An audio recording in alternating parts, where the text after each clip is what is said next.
pour faire comprendre à nos partenaires européens que la lutte finale, cette lutte doit être finale, ce ne serait pas avec des fusées. Ce serait sur le plan essentiellement économique.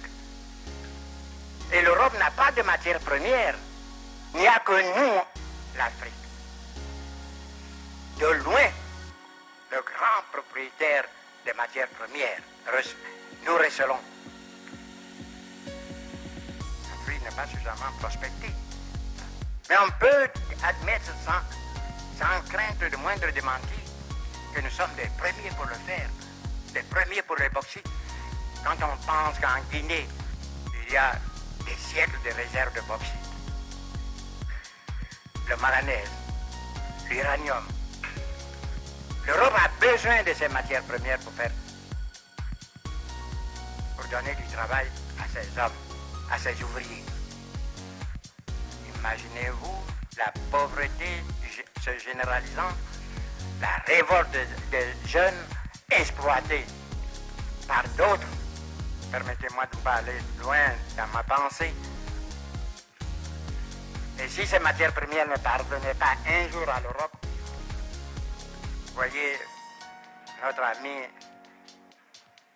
à faire face à 1 million ou 2 millions de chômeurs, et ce n'est pas facile de régler cela malgré leur bonne volonté, ils y arriveront. Mais si l'Europe venait à être privée de matières premières, c'est le chômage généralisé et qui conduira où vous le savez vous-même. On n'aura pas besoin de tirer un coup de fusil. Voilà ce que nous nous évertuons à faire comprendre à nos frères européens. Nos intérêts sont solidaires.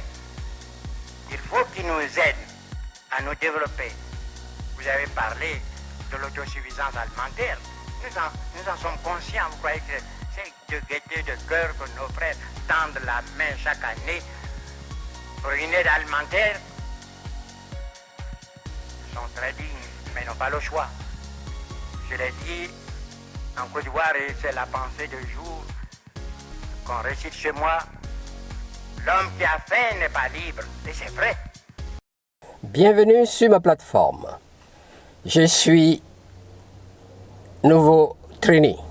À en juger par les événements survenus d'octobre à décembre 2021 au Sahel, c'est-à-dire Burkina Faso, Mali, Niger, Guinée, Conakry, Mozambique et ailleurs, peut-on rester sans s'interroger honnêtement sur ce qui nous tombe dessus?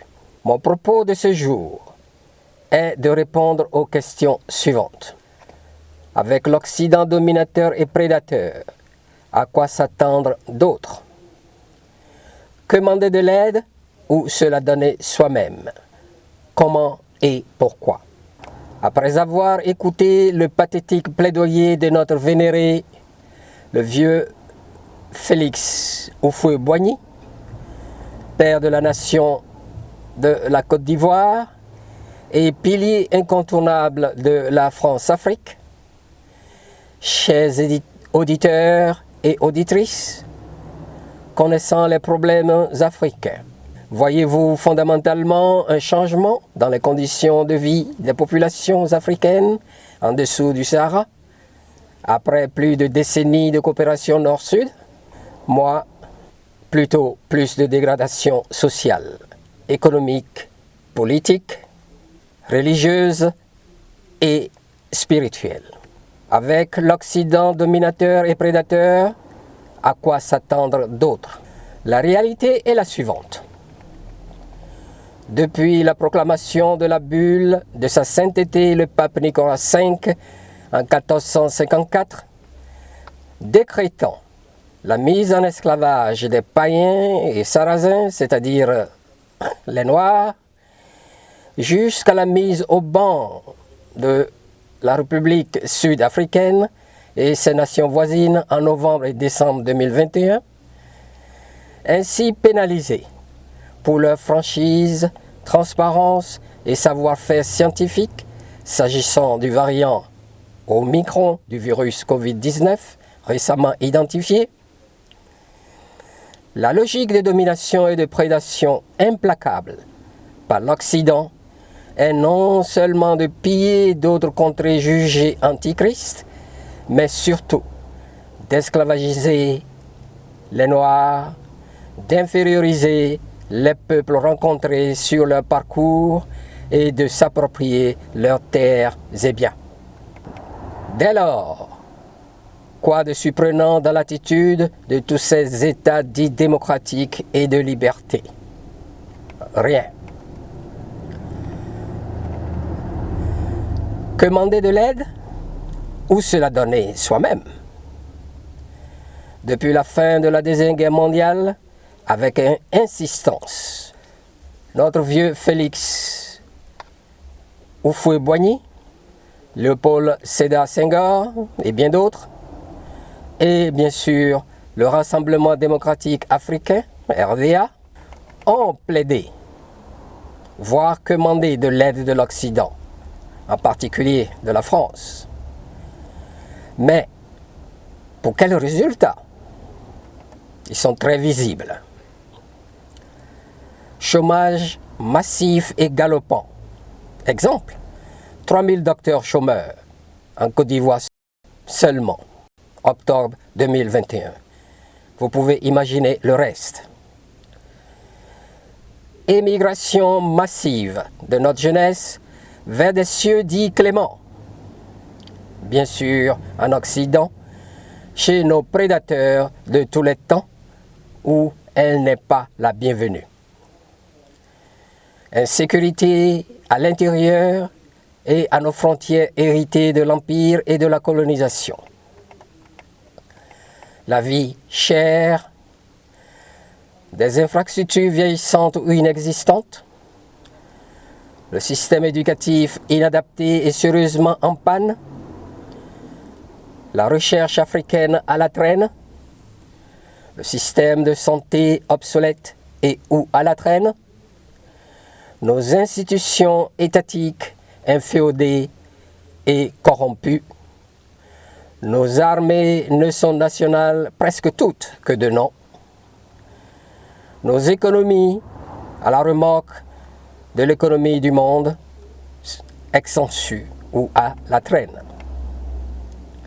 L'inexistence de politique monétaire et financière authentiquement nationale ou régionale. Bref, nous sommes dans un gouffre et les droits de tirage spéciaux accordés par le FMI et la Banque mondiale mettront-ils fin à notre souffrance de plus de 6 décennies? Les mêmes actions de coopération France-Afrique produisant ces mêmes effets, en quoi la nouvelle conférence Afrique-France de Montpellier ou le forum sur la paix et la sécurité de Dakar du 6 au 7 décembre 2021 changeront-ils la donne? Assez de pleurnicherie. Il faut se donner de l'aide en la prenant. C'est bien la voie que nos jeunes de Burkina Faso, Mali, Niger et d'ailleurs nous ont montré de novembre à décembre 2021. Ces résistances sont des signes avant-coureurs de meilleurs lendemains qui nous attendent. Mais seulement, il faut persévérer à planifier, organiser le travail d'éveil de conscience et anticiper les événements à venir ou survenir. Comment et pourquoi? Je ne cesserai de le répéter. Les mêmes causes, à savoir les pillages de nos ressources produisant les mêmes effets, c'est-à-dire de la pauvreté économique, inqualifiable, culturelle, religieuse et spirituelle de nos populations, nous ne pouvons plus nous permettre de tergiverser ou procrastiner en commandant. La stratégie du RDA, de notre vieux Félix Houphouët-Boigny et de l'académicien Léopold Sédar Senghor, ayant fait leur temps, reprenons nos destins en main avec perspicacité, en étant mieux organisés, mieux préparés à gérer des gaz lacrymogènes et d'autres avec détermination, courage, en exigeant des femmes et hommes qu'il faut aux positions qu'ils ou qu'elles méritent, la mise en place de forces régionales africaines de type ECOMOG, les bases militaires non africaines à fermer, la monnaie ECO doit exister pour elle-même, c'est-à-dire sans la garantie ou tutelle de la France ou d'aucun autre pays d'Occident ou d'Orient. Pourquoi? Très riche de nos ressources et très pauvre économiquement, politiquement, socialement, religieusement ou spirituellement, la seule façon de mettre fin à ce paradoxe, nous prendre en main en refondant le système d'éducation et de santé adapté à nos besoins, en valorisant nos tradis praticiens et appliquant sans peur des mesures énumérées plus haut, qui nous sortiront résolument de notre gouffre sans fond. Chers auditeurs et auditrices, qu'en pensez-vous? Avec toute la déférence à nos devanciers, si méritants qu'ils furent, nous ne pouvons nous offrir le luxe de continuer à commander de l'aide pour les 62 ans à venir, car nous sommes en situation d'urgence économique, politique, religieuse, spirituelle et sécuritaire. Sachant que nous sommes nos propres sauveurs et qu'il n'y a pas de nations amies, qu'on nous laisse choisir librement nos alliés, il y va de notre souveraineté authentique. Il y en a marre de leur paternalisme. Merci de votre attention, abonnez-vous et partagez.